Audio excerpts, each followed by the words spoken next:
네, 방금 소개받은 한국능력협회 컨설팅의 정한규 CPO입니다.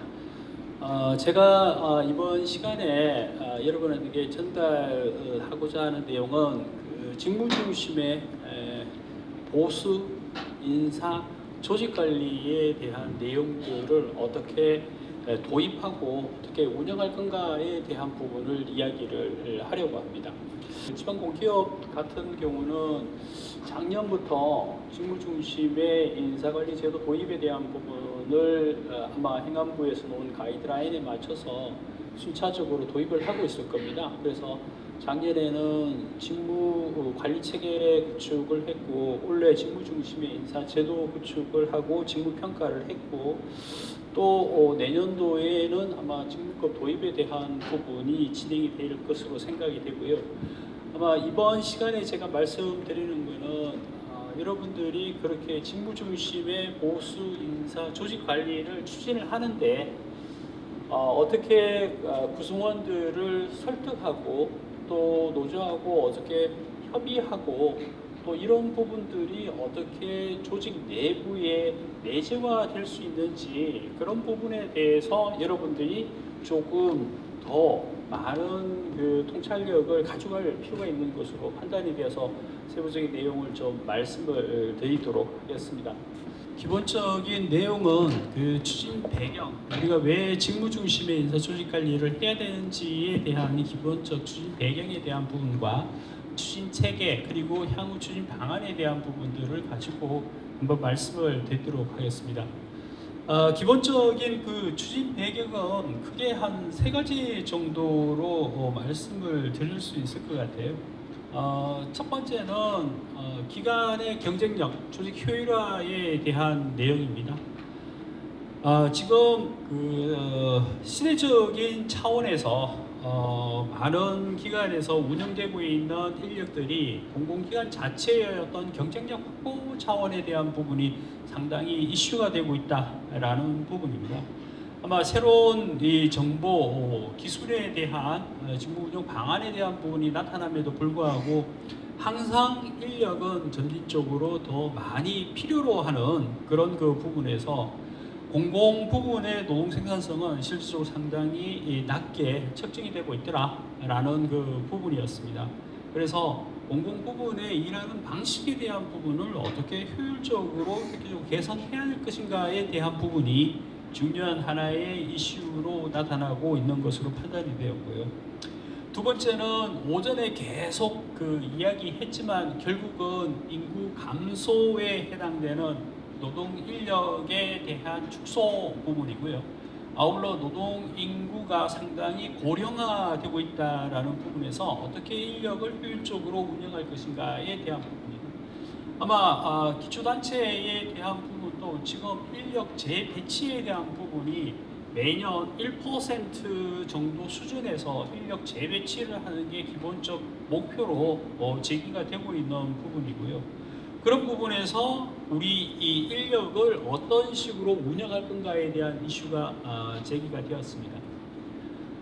세 번째는 전 세대에 걸친 이 가치관 격차에 대한 부분입니다. 아마 고령화가 되고 있는 인력 구성에 대한 부분을 살펴봤을 때 신규로 들어오는 인력들과 고령화된 윗분들 간의 어떤 세대 간의 어떤 갭에 따른 가치관의 어떤 변화에 대한 부분이라고 생각이 됩니다. 여기는 노동관에 대한 부분과 일에 대한 부분, 그리고 또 삶을 영위하는 방식에 대한 가치관은 사실 상당히 상이하게 나타난다라는 부분이었습니다. 그러다 보니까 많은 부분들의 약간 신입 직원들에 대한 부분들이 회사를 고려하거나 혹은 이직을 하는 경우가 상당히 많이 나타나고 있다라는 부분이었습니다. 20년도부터 22년도까지 350개 공공기관을 인력 현황을 조사를 한번 해봤습니다. 3개년에 걸쳐서 조사를 해봤는데 22년도의 결론을 한번 보면은 이런 전체 기관 수 중에 370개 기관 플러스 350개인데 플러스 20개는 부속기관들까지 다 합쳐서인데 이 기관들 중에 인력에 대한 부분의 구성을 봤을 때 50대 이상의 정규직 인력이 50% 넘는 기관이 10개의 기관이 나타났습니다. 이게 이제 21년도 데이터입니다. 21년도. 이게 5년마다 2배씩 늘어난다라고 보시면 돼요. 그래서 보니까 우리 기간에 50대 이상이 반 이상이라는 거예요. 그러면은 우리 인력이 우리 회사에 운영되는 게 제대로 돌아갈까? 라는 이제 생각을 할 수 있는 거죠. 그래서 이 나타나는 부분이 공공 쪽에 이런 문제만 이렇게 되는가라고 살펴봤는데 그렇지는 않고요. 대기업들도 구성을 보니까 역피라미드 형태로 나타나기 시작을 한다는 거죠.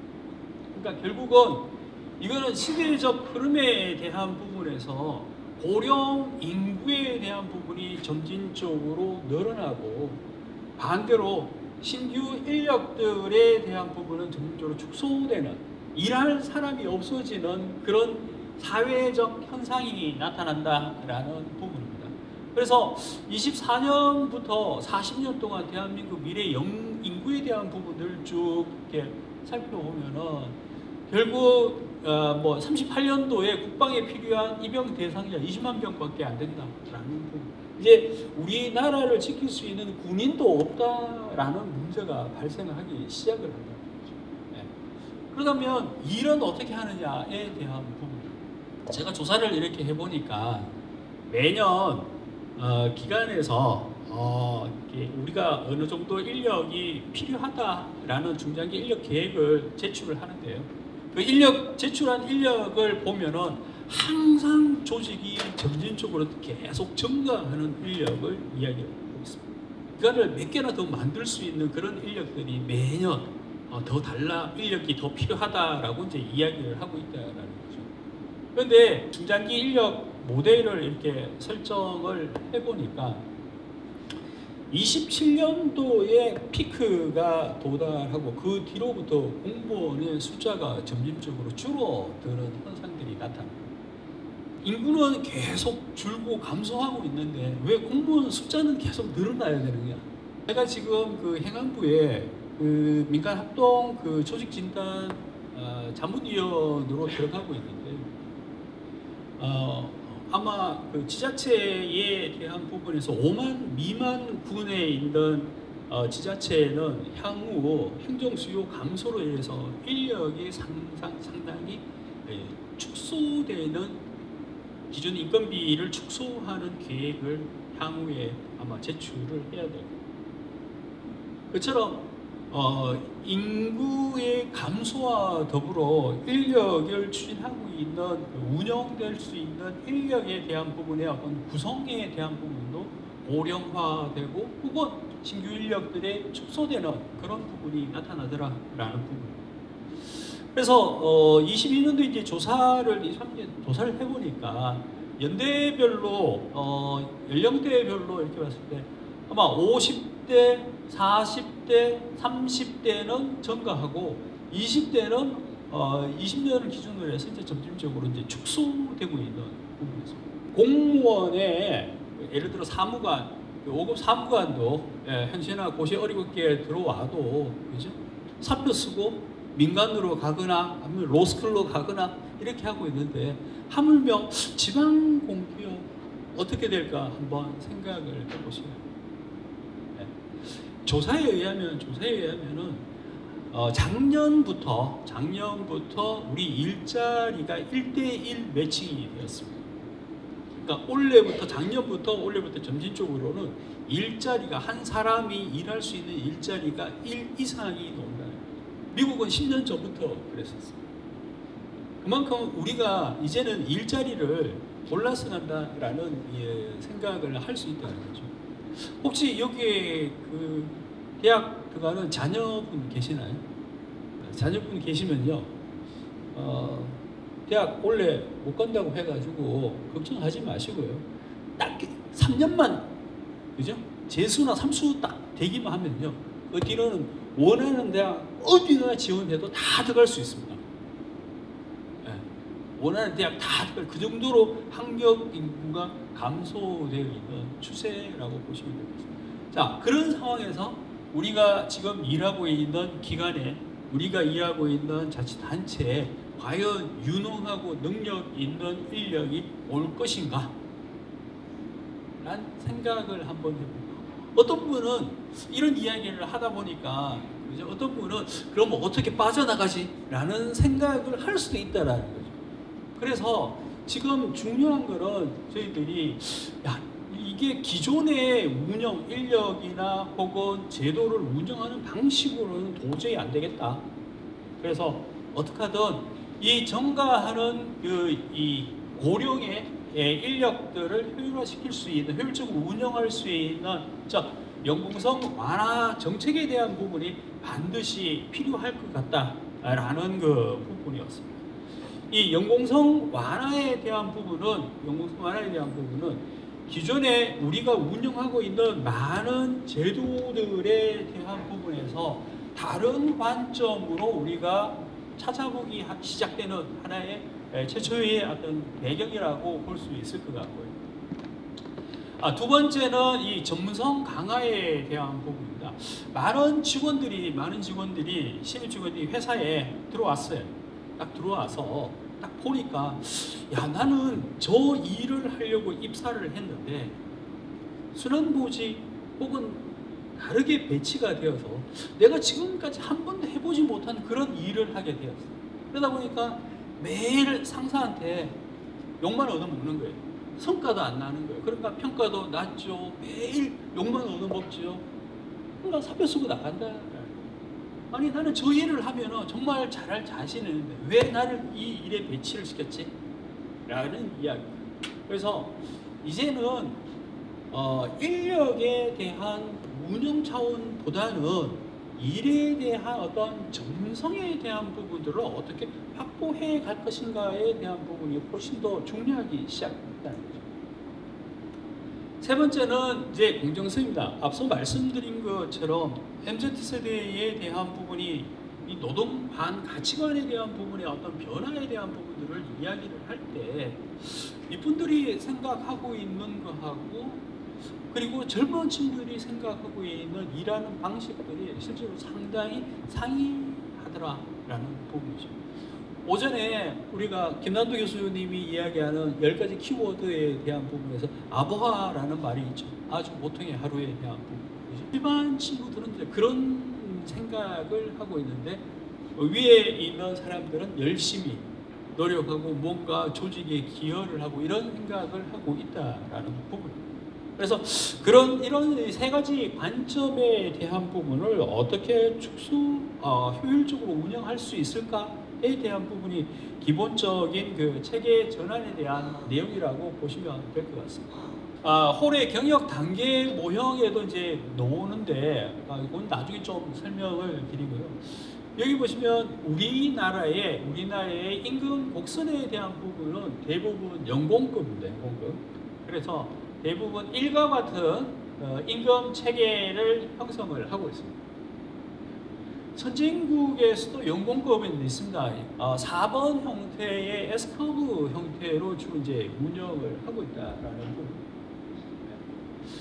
자, 우리는 계속 일을 잘하든 잘하지 못하든 호봉에 의해서 점진적으로 임금이 올라가는 이런 연공급에 대한 부분인데 일을 수행하는 직원들의 이 능력 곡선을 한번 살펴보니 우리가 가장 일생 중에 가장 능력을 발생할 수 있는 피크가 언제냐라고 이야기하니까 35세라고 이야기합니다. 35세 때 자기가 가지고 있는 무한한 잠재적 능력을 다 발휘한다고. 언제까지요? 45세까지 한답니다. 45세까지. 딱 10년. 아마 여러분 조직에서 일 제일 잘하는 사람들 찾아보면 대부분 35세에서 45세까지. 그럼 45세 이후에는 어떻게 되느냐? 여기 보면은 밑으로 떨어집니다. 정보 처리 속도, 기억력, 시각과 추론 등 관련된 능력들은 뚝 떨어집니다. 그에 반해 일과 관련된 경험, 지식에 대한 부분들은 상당히 올라가요. 예. 그래서 평균적으로 아마 35세까지 피크를 이루고 그 뒤로 퇴직까지는 수평적인 형태의 능력 곡선을 이룹니다. 홀의 경력 단계 무용의 전환기는 아마 여기 45세, 이론적으로 45세에 해당되는 부분이라고 보시면 될 겁니다. 자, 그렇다면 우리나라의 임금 체계가 연공급 1번과 같은 기준이다 라고 했을 때 능력 곡선에 대한 부분 2번을 접목을 시킨다 그러면 아마 능력 곡선이 거의 4번, 3번 정도 되겠죠. 그래서 이런 형태가 되고 여기 크로스되는 요 지점이 이론적입니다. 이론적으로 45세라고 보시면 될 것 같습니다. 그러면은 45세 이전에는 자기 능력보다 임금이 적고요. 45세 이후에는 자기의 능력보다 임금을 더 많이 받는다라고 보시면 될 것 같습니다. 그래서 이 45세 이후에 대한 부분의 이 임금 수준이 능력보다 더 많은 수준은 결국은 이전에 못 받았던 이 부분을 메이크업하는 그런 수준이 되지 않겠느냐라는 그 부분입니다. 자, 그런데 이제 문제가 발생을 합니다. 신입 직원이 왔어요. 죽으라고 열심히 일을 하죠.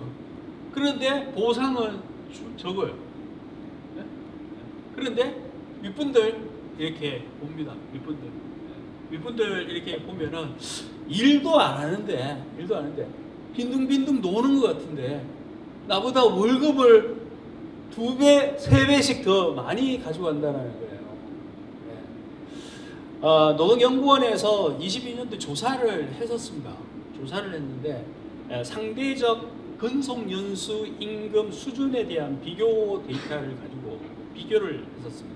1년 미만의 근로자의 임금 수준하고 30년 이상 된 근로자의 임금 수준을 비교를 한 거예요. 1년도 데이터죠. 그러니까 22년도에 보고서 나왔으니까 그때 2.9였습니다. 2.9. 즉 이 신입 직원 1년 되는 직원보다 3배나 더 많이 받는다라는 거죠. OECD 쪽은 15개 국가가 한 1.6 정도 수준을 받습니다. 그러니까 엄청나게 많은 임금을 받으니 우리는 다 특히 35세 45세까지 일은 우리가 다 하는데 왜 월급은 저쪽에서 다 가져가지? 이런 이야기를 하는 거죠. 그래서 젊은 친구들이 이야기를 합니다. 우리가 노력하고 발휘한 성과만큼 보상을 지급해달라는 이야기죠. 그만큼만 달라라는 이야기입니다. 그래서 기존에 이제 멤버들 이야기를 하죠. 아니 너희들도 조금 있으면 점진적으로 점점 올라가서 우리처럼 많이 받을 수 있지 않겠느냐라는 이야기를 하는 거예요. 그런데 요즘 세대 이야기를 하지 않습니까? 내가 언제 이 회사에 이 기관에서 잘릴지 모르고 언제 더 좋은 회사로 갈지 모르니까 아니 그럼 나는 죽으라고 노력하고 보상은 적게 받고 나가는 것보다 내가 한 만큼 보상을 해달라라는 이야기. 상당히 합리적이잖아요. 주장이 맞잖아요. 그렇게 해줘야 되는 거잖아요. 그렇죠? 그러면은 우리가 기준임금이나 총액임금이 한정되어 있다라는 부분에서 그럼 어떻게 줘야 돼요? 그걸 올려줘요. 어떻게?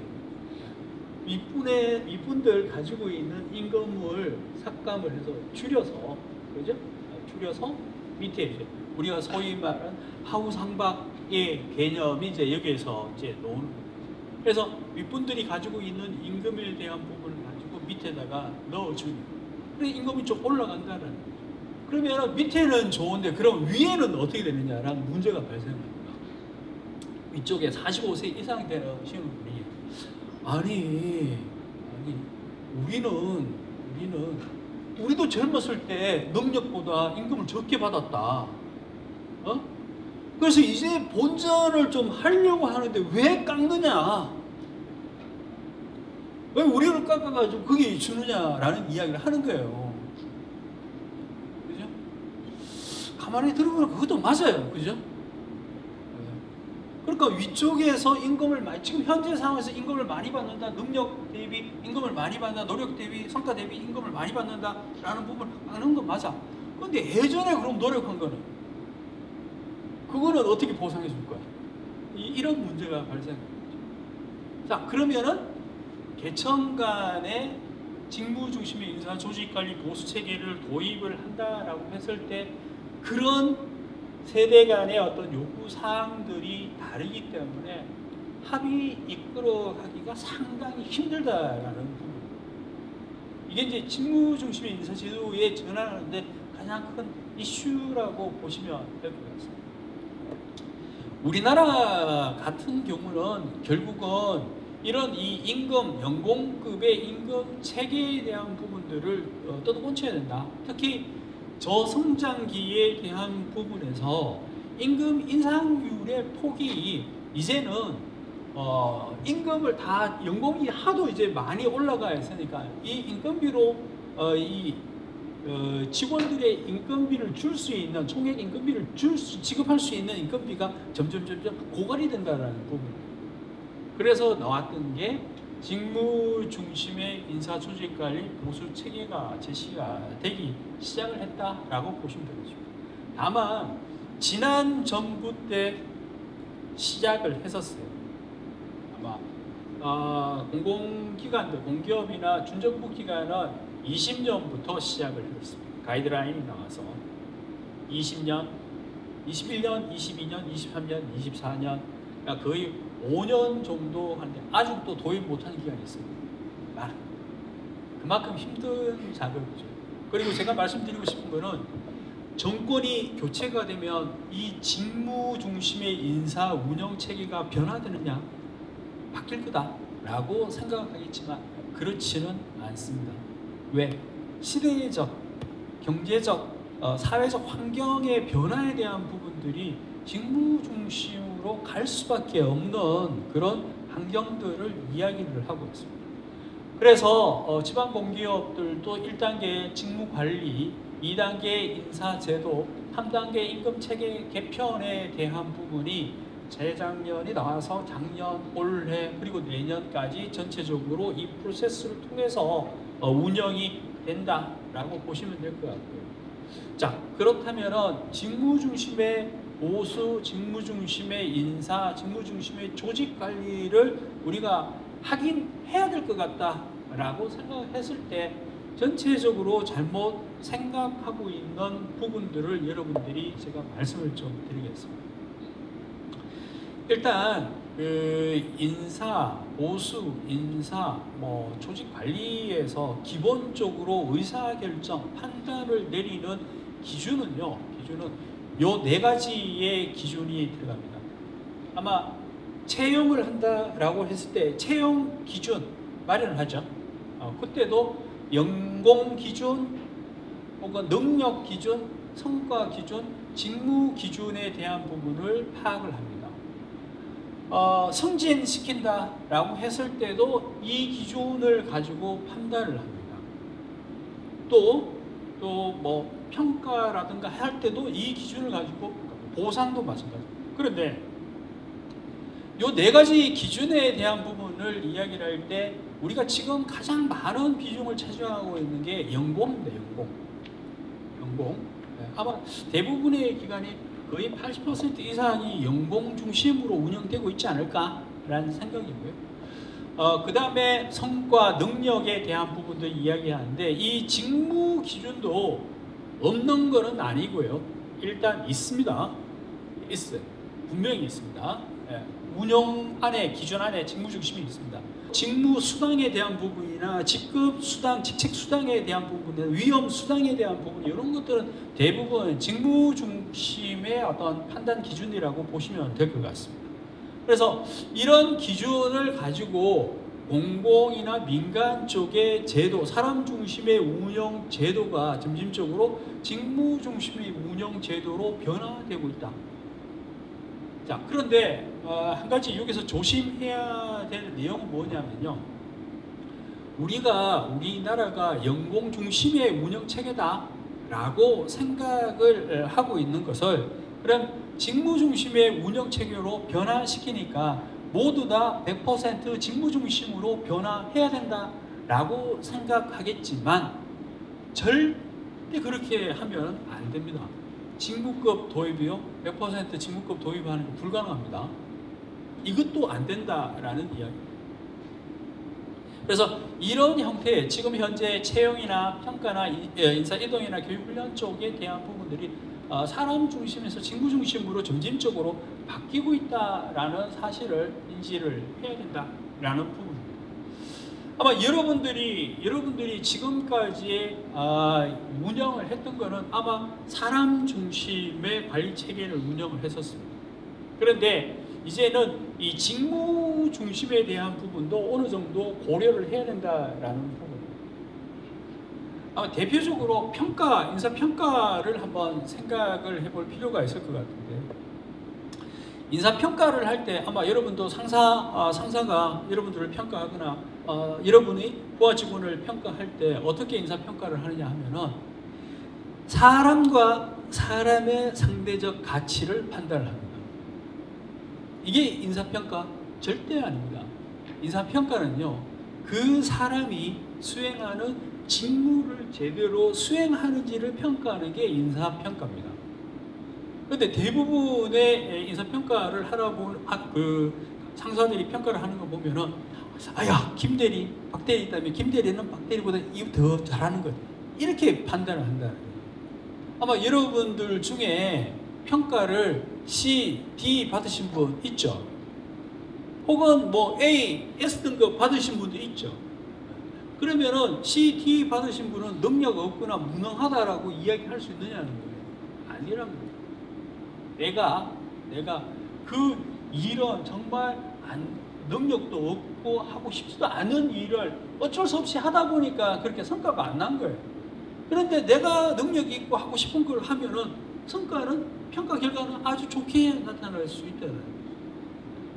그래서 인사평가라는 것은 결국 사람과 직무에 대한 부분을 어떻게 판단하느냐에 대한 문제라고 보시면 될 것 같습니다. 다만 직무관리 차원에서 직무평가에 대한 부분은, 직무 등급을 안 두고 직무평가에 대한 부분은 직무의 상대적 가치에 대한 부분을 평가를 합니다. 많은 기관에서 직무평가하라고 이야기하니까 어떻게 직무평가를 하느냐 보니까 직무가 있으면 이 직무 누가 수행하지? 맞아, 김대리지. 김대리는 어때? 이렇게 평가를 합니다. 직무평가를. 그러니까 직무평가를 하라니까 인사평가를 하고 있고요. 그죠? 인사평가를 하니까 사람 간의 평가를 하고 있는 거예요. 이게 경험이 없기 때문에 그렇습니다. 왜? 우리는 지금까지는 계속 사람 중심으로 운영을 해왔잖아요. 근데 이제 직무 중심의 운영 체계를 만들어야 된다는 거죠. 그러면 기본이 뭐냐는 거죠. 기본이 사람이 아니고 직무. 그러면 직무가 중심이 되려면 가장 먼저 해야 될 게 뭐냐? 직무 관리 체계를 만들어야 된다는 거죠. 그 직무 관리 체계가 뭐냐라고 해서 첫 번째 해야 할 게 직무 분류에 대한, 직무 분류를 하고 그 직무에 대한 부분이 분류가 적절하게, 우리가 하는 일들이 적절하게 분배가 되어 있는지에 대한 부분을 직무 분석을 통해서 정리를 하고, 그 분석 내용을 근간으로 해가지고 직무 기술서가 나오고, 그 직무 기술서를 가지고 직무 평가나 혹은 직무 중심의 인사제도의 다양한 채용, 혹은 평가, 인사 이동, 승진, 교육 훈련에 대한 부분을 활용을 합니다. 자, 그렇다면 중요한 게 뭐냐? 직무 관리 체계를 어떻게 만들어야 되느냐에 대한 부분. 최근 공공 쪽에 공기업 중정부 기관이 87개 기관이 있는데 그 87개 중 기관들 중에 80.5%가 직무급을 도입을 합니다. 도입을 했었습니다. 올해까지. 아마 내년에는 훨씬 더 많은 기관들이 도입을 할 겁니다. 그래서 이슈가 되고 있는 게 뭐냐면은 그런 직무급을 도입을 하는데 직무관리 체계가 제대로 운영되고 있는가에 대한 부분을 다시 보기 시작했습니다. 그래서 직무분류 제대로 했느냐, 직무평가 제대로 했느냐, 직무기술서 제대로 작성하고 있느냐, 이거 제대로 직무 중심에 제도적으로 제대로 활용되고 있느냐에 대한 부분들을 이야기합니다. 자, 한번 잘 생각을 해보십시오. 직무가 요구하는 능력이 100이고요. 그 사람의 능력을 평가를 해보니까 한 80 정도 나와요. 그러니까 소위 이런 형태죠. 이런 형태. 직무가 요구하는 역량이 훨씬 더 많죠. 정말 힘들고 어렵고 많은 능력이 요구되는 직무입니다. 그런데 그 사람은 80밖에 안 돼요. 그럼 어떻게 해야 됩니까? 할 수 있는 방법은 이 사람에게 2+20이라는 능력을 더 부여해 줄 수 있도록 경력 개발, 능력 개발, 교육 훈련을 시켜줘야 돼요. 아니면 +20의 인력을 더 채용을 해주는 방법밖에 없습니다. 그죠? 반대로 이 인력이 100이고 그 수행되는 이 업무가 80이라는 거예요. 이게 훨씬 더 크죠? 그럼 이 꼴 같게 균등하게 만들려면 어떻게 해야 됩니까? 라는 부분. 그러면은 이 직무에 대한 부분을 100으로 바꿔주면 됩니다. 더 힘들고 더 어려운 직무를 수행하게끔 만들어주는 겁니다. 이게 성진입니다. 더 많은 어렵고 힘든 권한을 주는 그런 부분으로 만드는 겁니다. 자, 직무 중심의 인사 조직 관리를 하기 위해서는 이 직무에 대한 상세적인 이해, 그 사람에 대한 상세적인 분석을 통해서 이 적정성에 대한 부분을 찾아가는 그 과정이 직무 중심의 관리 체계다라는 부분을 여러분들이 이해를 해 주셔야 됩니다. 기존에는 사람입니다. 일단 우수한 사람을 뽑았어요. 야, 이 사람 어디 배치시키지? 아, 저기 빙의가 저기가. 아, 저기 중요하니까 저기가 보는. 이렇게 했다는 거죠. 요즘에는 그렇게 안 합니다. 특정 직무에 필요한 내용들이 있으면 어떤 직무가 필요하다라고 하면 아, 이 직무에 필요한 내용은 이렇습니다 라고 하면은 거기에 적합한 사람들이 1순위부터 리스트업이 쫙 됩니다. 그 중에 배치를 시킵니다. 이런 방식으로 바뀌고 있다라는 거예요. 왜 이렇게 되느냐 제가 말씀드려요. 이 능력이 있는 사람은 그죠? 대부분 쉬운 직무를 하려고 해요. 그런데 어려운 직무는 그럼 누구한테 갑니까? 우리가 이야기하는 젊은 친구들한테 다 간다는 거예요. 쉬운 거는 윗분들이 다 하고 어려운 거는 이게 맞느냐는 거예요. 낭비라는 거예요. 낭비. 그러니까 인력의 효율성 재배치에 대한 부분들은 그죠? 우리가 인력이 없어요. 자꾸 효율화되고 효율적으로 운영을 해야 된다는 부분이 있지 않습니까? 인력이 점점 줄고, 그죠? 자동화되고, 이제 인력을 바꿀 수 있는 확률도 상당히 줄어들어요.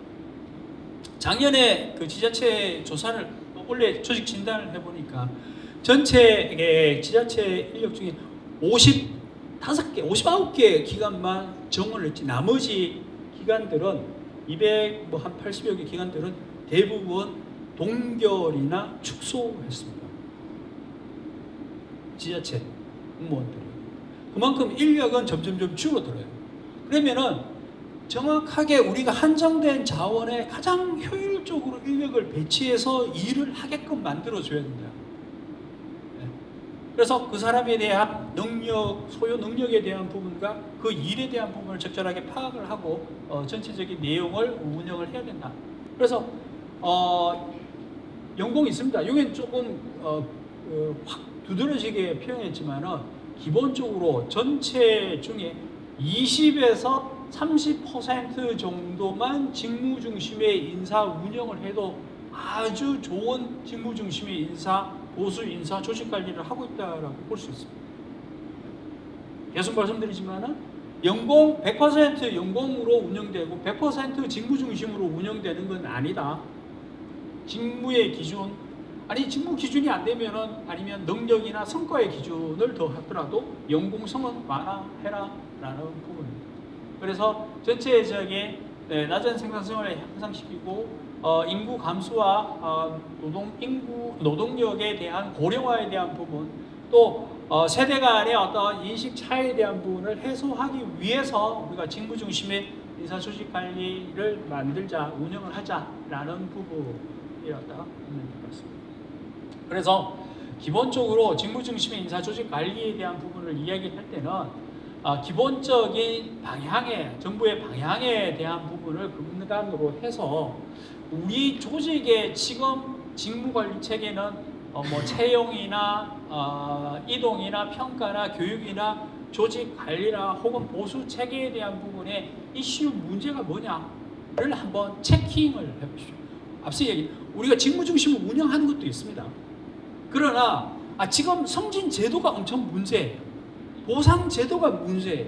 채용 제도가 문제예요. 이참에 바꿀 때 이 직무 중심의 인사조직 제도를 도입하면서 이런 이슈들을 함께 바꿔 나간다라고 보시면 될 것 같습니다. 그런 방식으로 노조에서 요구하는 게 많습니다. 왜 교육 안 시켜줘요? 왜 전문성 향상? 이거 지금 전부 다 이야기를 하면 전부 다 노조에서 다 주장하는 것들이에요. 그래, 이참에 다 바꿔드리겠습니다. 직무 중심의 보수 인사 조직 관리로 바꿔드리겠습니다. 라고 말씀을 하시고 운영을 하시면 된다라는 부분입니다.